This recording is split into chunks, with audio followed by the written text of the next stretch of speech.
એને માં નથી એને પૂછી જોજો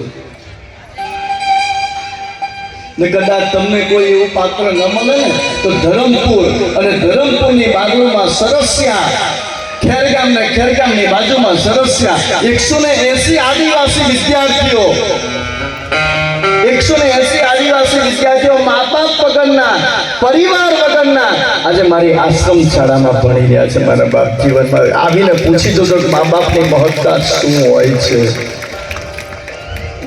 કે મા બાપ વગરનું જીવન કેવું હોય છે। તમારી આંખમાંથી એમની કથની સાંભળતા બે આંસુ ન પડે ને તો મારે અભ્યાસ ગાડી છોડી દેવાની। બાપા બાપ 180 વિદ્યાર્થીઓ છે મારી પાસે, વિદ્યાર્થીઓ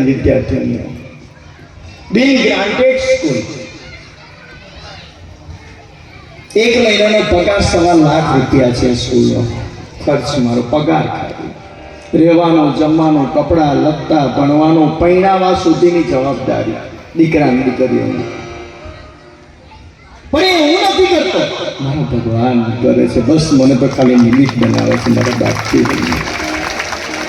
મેં આવા કાર્યો કરાવતો રે ભગવાન, એ ભગવાનના ચરણમાં અરજ કરો છો। પણ મા બાપ વગરની જિંદગી શું છે એ કોક વખત કોક મા બાપ વગરના દીકરાને પૂછી જોજો।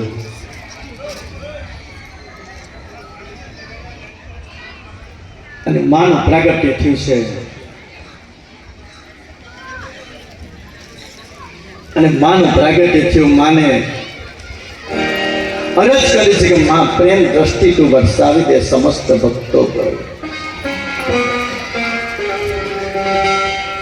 ને માં ભગવતીએ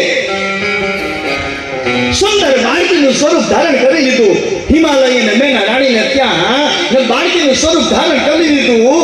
આજે બાળકીનું સ્વરૂપ ધારણ કરી અને માં ભગવતી આજે દીકરીનો માનસિક ભાવ આજે હિમાલયને આજે બાપ બનાવીને આજે પોતે દીકરી બનીને આજે દીકરીનો આનંદ આપે છે। મારા બાપ જીવનમાં દીકરીનો આનંદ આપે છે।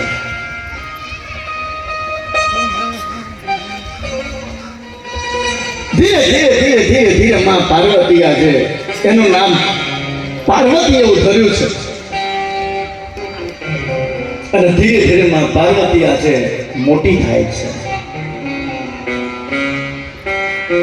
ને મોટી થાય અને એટલામાં દેવોએ આજે દેવર્ષિ નારદજીને હિમાલયના દ્વારે મોકલી છે ને હિમાલયને ત્યાં આવી દેવર્ષિ નારદજી એવા સુંદર સ્વાગત કર્યા, એમના સામૈયા કર્યા, એમના હાથ તોડા કર્યા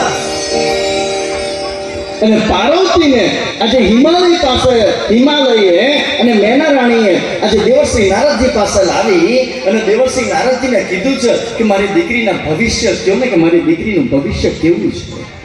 અને સ્વયંમાં ભગવતી હવે એનું ભવિષ્ય જોવાની કોઈ જરૂર હોય ખરી મને બાપ જીવનમાં। અને ત્યારે આજે દેવર્ષિ નારદજી આજે માં ભગવતી